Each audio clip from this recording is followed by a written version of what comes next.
Welcome to Beyond the Balance, where we redefine wealth and rebuild futures.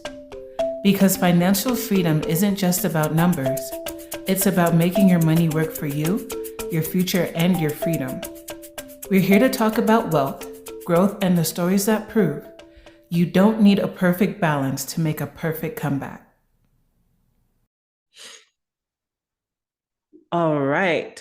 Today's guest is proof that taking care of yourself from the inside out really does pay off. Mary-Beth Newell is a registered nurse with a master's degree in science and decades of real life experimentation when it comes to skincare, nutrition, movement, and self-care. She's one of those people who, when you find out her age, your jaw drops. And the very next question is always, okay, what are you doing? After getting that question over and over again, Mary Beth decided to write it all down and share her honest, down to earth approach to looking and feeling at least 10 years younger without injectables, surgery, or extreme routines. Today, she's here to share her favorite tips, personal journey, and what's really made the biggest difference for her health, beauty, and vitality over the years. Mary Beth, welcome to the show. Thank you. I'm thrilled to be here, Kyla. Awesome. Thank you so much for coming on. I mean, as people can see, you look wonderful, and I'm extremely curious to know what you're doing and how your experience tailored your life. So, could you tell us a little bit more about your journey and how you started out? Sure. I have been a registered nurse for almost 45 years. I like to Wow. say I'm an oldie but a goodie. When I 45 years? started, we were still using glass syringes. Wow. So, but anyways, I think I have always been interested in, well, it started out with beauty. I had sisters that were 7 and 9 years older than me. They grew up in the 60s, and in the 60s, you had those mirrors that looked like something from Hollywood with all the lights around it, and they were putting on their Yeah. makeup and doing their hair and getting ready and going out. And as a 5 or 6 year old, I was just sitting there mesmerized by watching them change from, someone with workout hair into this beautiful person that was going out. So I was Yeah. interested in just beauty and different things from that perspective. But then as I got older, and when I exercised, I felt a lot better. I didn't know as much about nutrition because I really liked sugar when I was a kid, but Who doesn't?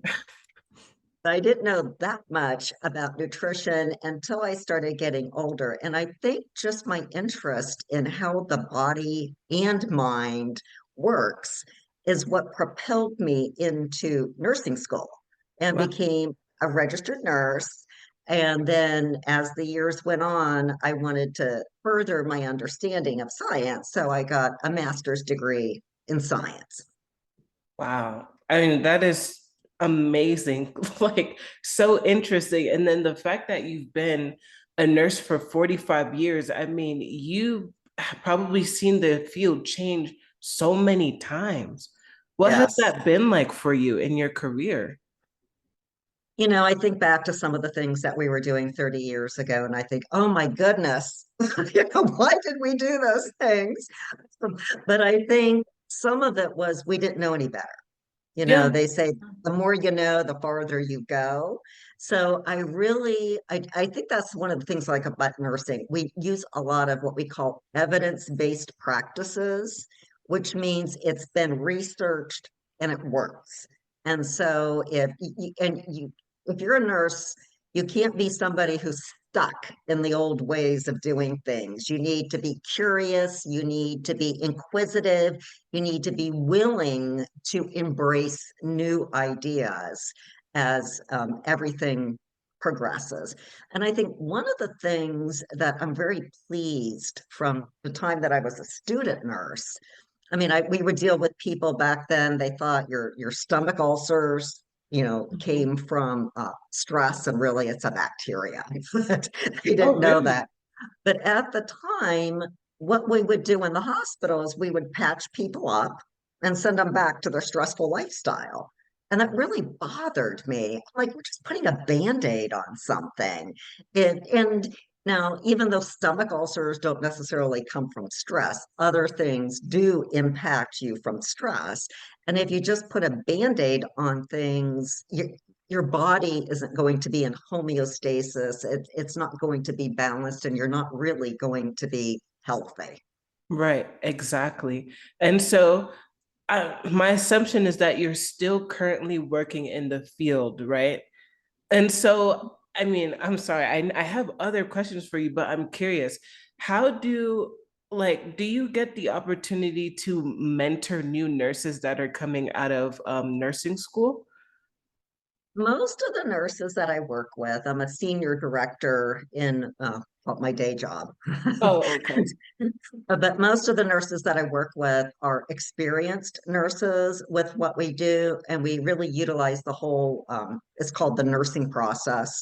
That's where you assess a patient, you develop a plan, you evaluate it, and then you make adjustments based on the outcome that the patient's having.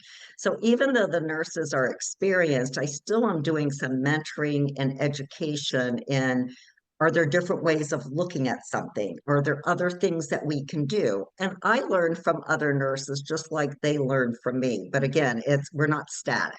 We're moving ahead. And I'm definitely a person that believes if plan A doesn't work, then you go to plan B and C and D because I'm an optimist. So Mhm. there is a way to help someone, whether it's not the first three ways, we're going to tailor it and find something that works for that individual person.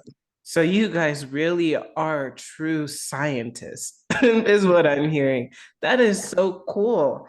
I mean, I've worked in the healthcare field as like a CNA and med tech and stuff like that, and I never thought of it to like think of like the nursing field or the healthcare field uh, as like a science driven thing unless you're like a scientist, a process of elimination type thing. So I think that is really awesome. And so I would like to kind of move into how you took your nursing and changed it into how you made yourself look so young and beautiful, and how did you transition into that? Well, I think it was almost a dual path. As I learned more, I incorporated more of the science that I was learning about into my daily practices. And really, Kyla, it was, I thought everyone sort of knew the same stuff that I did. It wasn't until maybe 20 years ago that when my colleagues would find out how old I was, they're like, "What are you doing?" And my path, my journey doesn't involve plastic surgery or Botox or injectables. I prefer a more holistic, natural path. But and some of the things that I did just make you feel good. Of Like course. I have to exercise. If otherwise I start getting crabby. And I don't like being crabby. I don't like it for myself, and the people around me don't like it either. So even when my kids were younger and they were old enough to be in the house for maybe an hour or so, and if I was getting crabby, they'd say in a nice way, they'd say, "Mom, I think you need to take a walk." Okay. So might I ask then, because a lot of us are moving and doing a lot. And I will say this myself, like I love working out, but I feel kind of paralyzed by being overwhelmed with all the stuff that I put on my plate. So how would you encourage anybody, even somebody who is pressed for time, to just get up and move their body, really? Oh, well, believe me, having a busy lifestyle, especially when I was working full time as a single mom with kids that you're trying to raise, and it's just like there's not enough hours in the day. And even now, I know there are days I can already see even though I have a gym membership, I rarely have time to go for that hour to go over to the gym. But if I Mhm. know I'm going to have a super busy day, what I do is I start out in the morning when I'm brushing my teeth. I have an electric toothbrush. It's like 2 minutes. So 2 minutes in the morning, 2 minutes in the evening, and I will either do leg lifts or squats as I'm brushing my teeth. Mm, So sometimes in the evening, if everyone likes looking at their social media. So instead of, and that can be a time zapper. You sit on the couch, the next thing you yeah. know, you've been looking at your Yep. Facebook for 30 minutes. So Exactly. if I haven't gotten my steps in, I walk around the house and look at my social media to get my steps in. And I really for years I use like a little Fitbit right now. I think it's important to have some form of tracking. In the Mm, olden days, I call it the olden days before they had any of these fancy fitness trackers, I used a pedometer.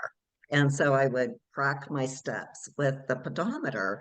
But sometimes you don't even realize how much actual exercise you're getting if you're cleaning the house. You'd mm-hmm. be amazed how many steps and how many muscles you're working as you're doing that. Or I try to do things in my own life. If it's good exercise, I do it myself, whether I can pay for someone to do it or not. So I cut my own grass. I clean my own house because Mm, these are other ways to get exercise in.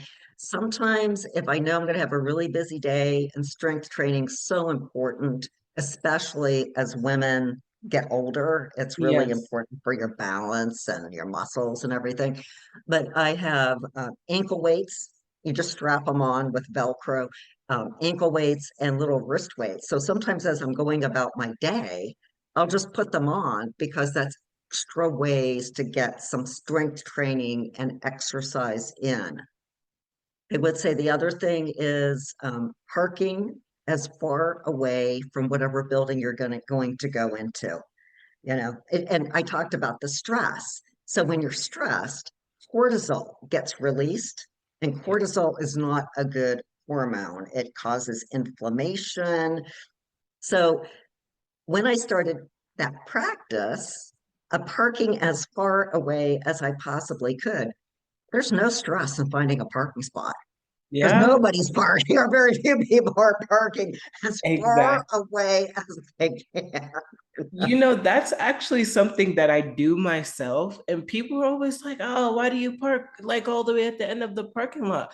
Well, number one, I want to walk. And number two, nobody's coming over here. It's just me. So, yeah, I'm going to park where nobody's going to hit my car. So I find that really hilarious that you bring that up because everybody's like, no, I got to park right at the door. No, you don't. Just take a 2-minute walk to get to the store or wherever you're going. So that's really funny that you say that. I love it.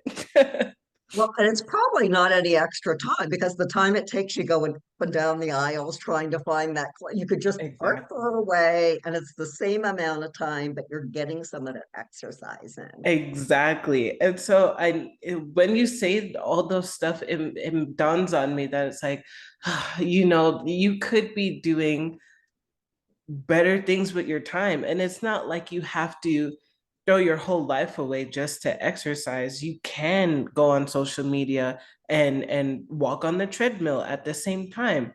And so I guess for me specifically, I just kind of have to not make it a whole big deal. Oh, I got to go out there and push weights and stuff like that for an hour. I can start with a walk, and everybody else can start by parking a little bit further away from the building that they're Right, going. right. So that is amazing. And I wanted to ask you because this is something that I think about myself is skincare and beauty can really feel like a black hole for money. And so what is something that, you can kind of tell women or people in general skincare and nutrition doesn't have to be a money taker. It doesn't have to suck up all your money. That's absolutely right. So as far as skincare, I it's important about what you take in to your body and not so much. Now there are important things to be putting on externally, but I know there are some face creams out there. I mean, the expensive ones can range from like 150 to $450 for one little Tiny thing. container of it. So there are very good products that are out there in like the mid-range, maybe $25 for, a bottle of cream.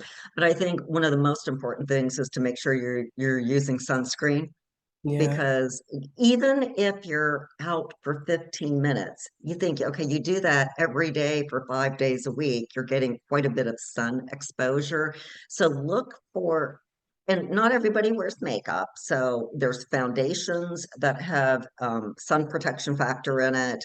If you're a person that doesn't like a lot of makeup, just a moisturizer that you can put on your skin that has the sun protection. And then don't forget about like your neck and your chest. Mhm. Okay. I Yeah. used to just put it on my face, and I can tell you my chest looks a little older than my face, you know. Well, I live in Colorado now. I used to live in the East like you do.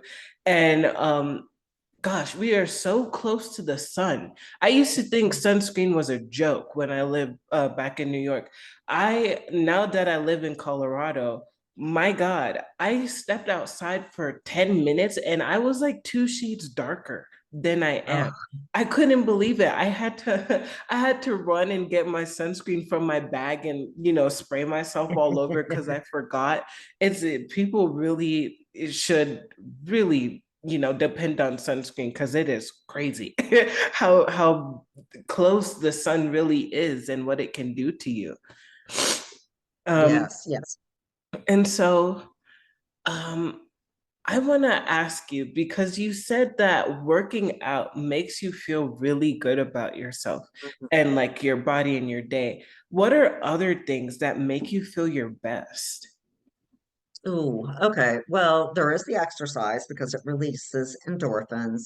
There's other things.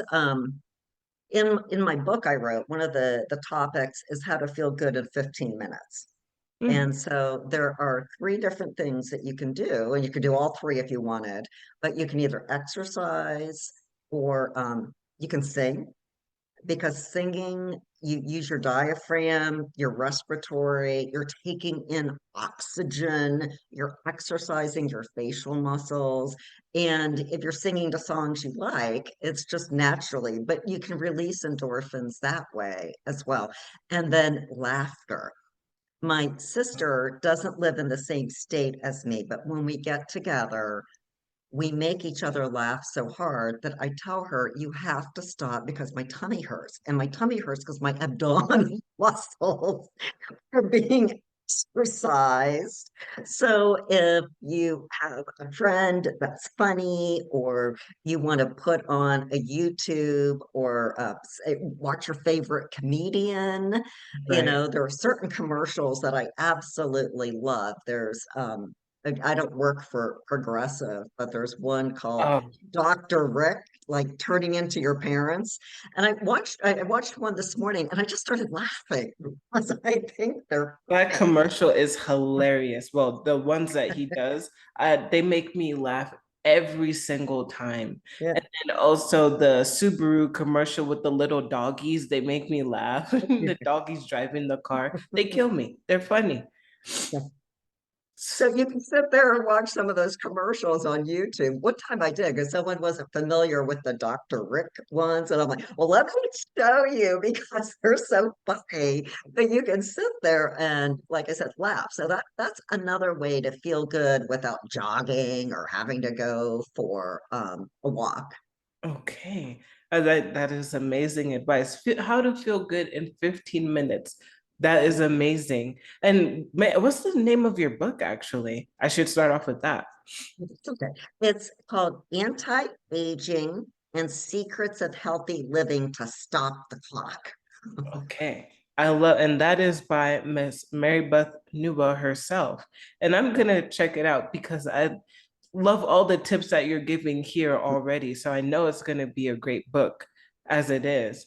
And so what would you say to somebody who wants to start feeling better or wants to start taking better care of their skin and they can't afford luxury or they want to feel luxurious, but they really can't Okay. afford those high-end products.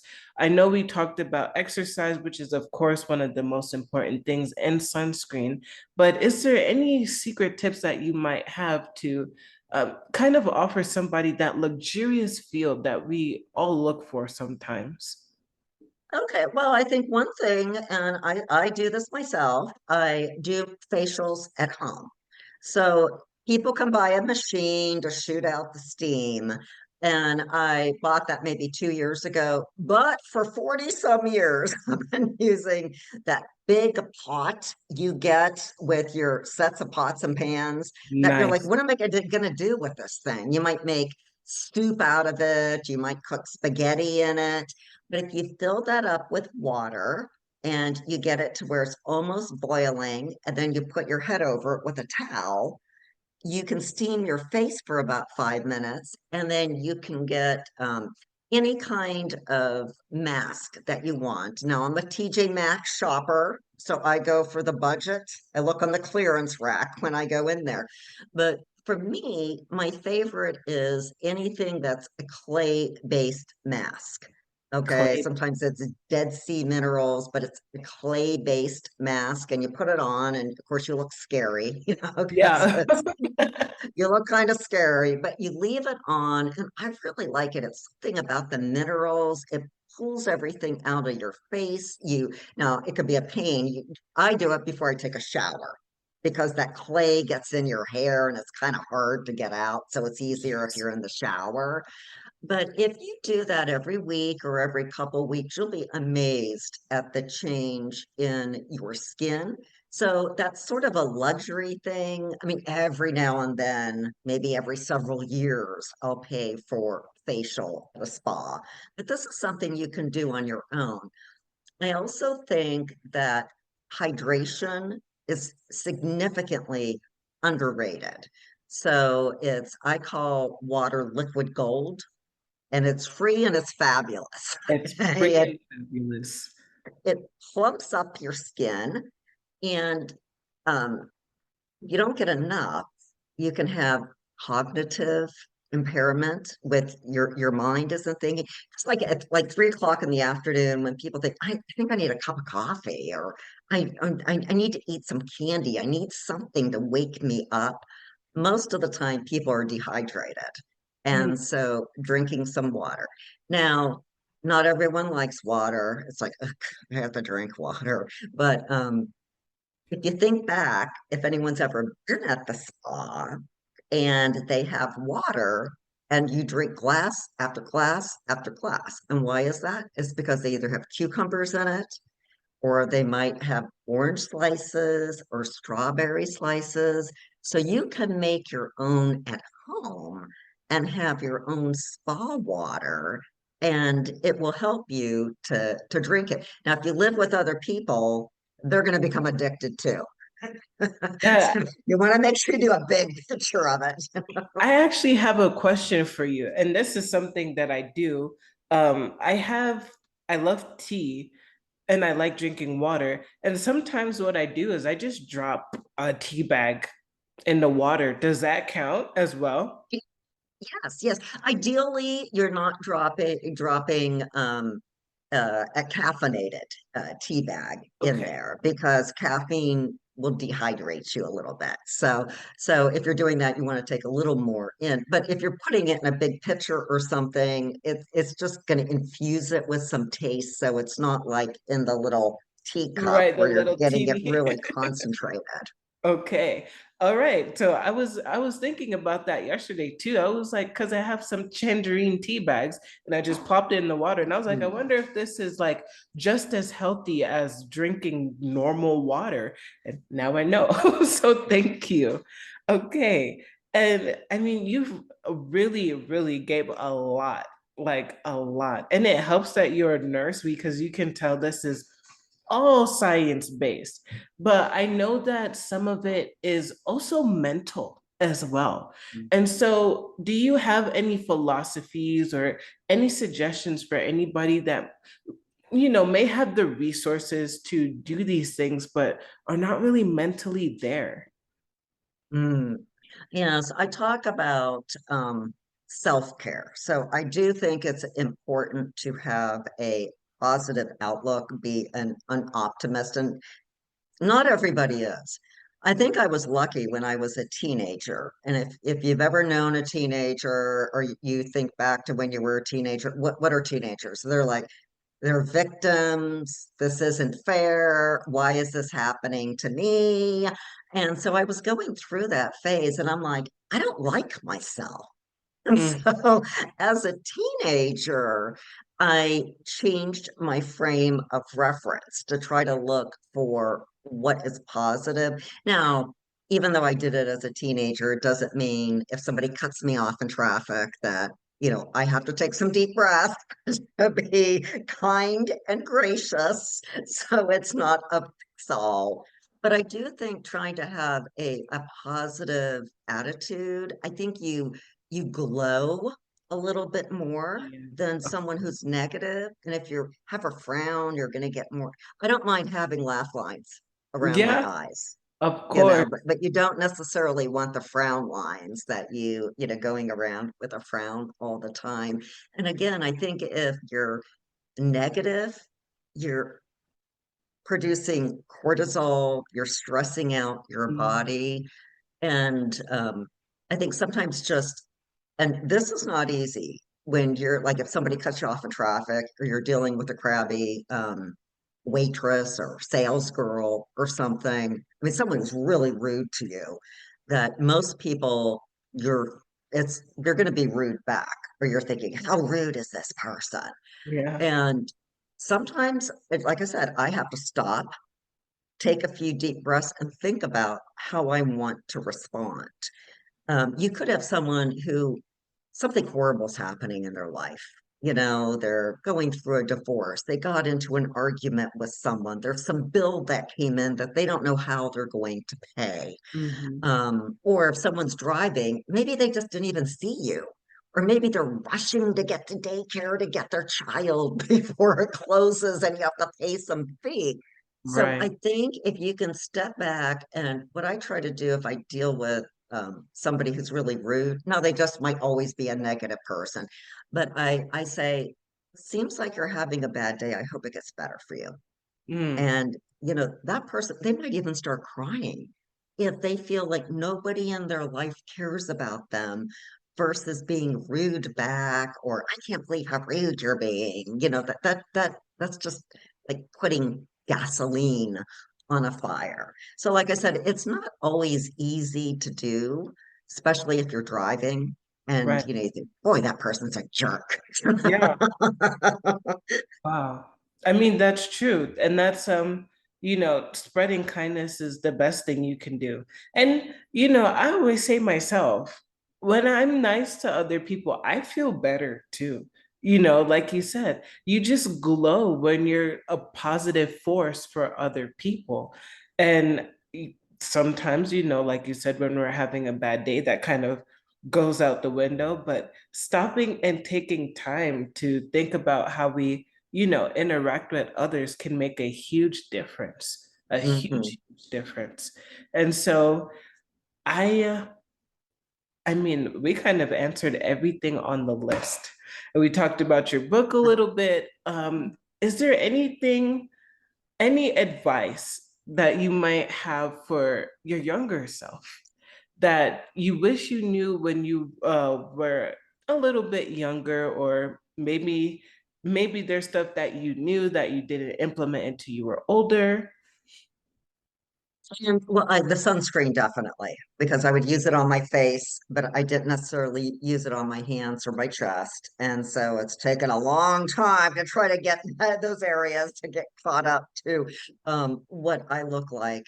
Um, I think focusing on how you can eat well Mm, instead of, running through the McDonald's. And even as I've gotten older, it's like, what do I do to avoid eating something that I don't think is all that healthy? And I've really gone to looking at like protein bars. oh, You don't want a lot of added sugar because sugar has its own negative effects on your body as well. but carrying some of those around. Because you might be thinking, I'm really hungry. I see that McDonald's, but now if you have something in your purse or you Right. have it in your car and it really helps if you're in a situation where you can't eat like real food, that I will eat it. It has usually like 20 grams of protein. It tastes like a goodie, so it's instead getting a donut or something if there's donuts around. Um, Eating that and it satisfies you until you can eat a little bit healthier. And then I also think, now this is one thing I didn't do when I was younger, but if you have any really planning as far as investing for retirement, if someone's 20 or 30, they're not really thinking about it. But if your employer matches anything, that's free money. If you Yeah. put 2% away and they do 2%, that's 4%. And so even little bits you won't necessarily miss. But there was a time that I had quite a bit of, I sold a house and I had quite a bit of extra income. And I wish someone would have said, Mary Beth, you should invest this. Because what I did is, oh, I did some renovations on the new house and took some vacations and you just sort of frittered away the money in a couple of years, where if I would have known, um, as far as trying to invest it for your retirement, there's a lot less stress if you're better prepared for it. And I was actually going to say that money is a huge source of stress for everybody. And if you have money tucked away somewhere, even if you can't access it right away, it makes you feel so much better. Like you're not gonna lose your mind. Oh, if I lose my income tomorrow, I'm gonna, oh, what's gonna happen? So Right. I love that you included that because it's so true. And everybody's kind of in a frenzy right now. And when you said you try to eat a little bit more healthy, my brain was like, like, oh, carrots are like $5 right now. And Yeah. so it's really good advice. And I think that if we stop and we take a little bit of time to plan, things will probably work out very great for everybody. And so I really thank you for all of the expertise you brought to this conversation. You are so amazing. I mean, we answered every single question that I could have had. And is there anything else that you might be working on, like a project, another book, or is there any way for people to kind of talk to you and just learn more about what you're doing or work with you in any way? Sure. So I do have a website. It's www.marybethnewell. That's Newell.com. So that's a way to get in touch with me. I'm also on Facebook, LinkedIn, and Instagram. And I do participate in a variety of different speaking engagements. I just did one a couple weeks ago that was a 2-hour panel discussion on sleep. And I learned stuff from the other panelists as well. So there's those things that I'm doing, and you can find out. I post everything that I'm doing so people can find out about the different venues that I'll be on. Most of the areas that I speak there's free registration. So if something appeals to someone, you can sign up and listen to it complimentary. And then I am starting to work on a second book. So it's geared for an older woman. It's going to be called Single, Sexy, and 60. Oh, good. Oh my gosh, I love it. I love that. The book I have now, I mean, 40-year-olds read it and say, actually, I think I'm going to try some of this stuff. And then the older ladies that read it think, I wish I would have started doing this 20 or 30 years ago. But there's something in there for everybody, no matter what stage you're at in your age journey.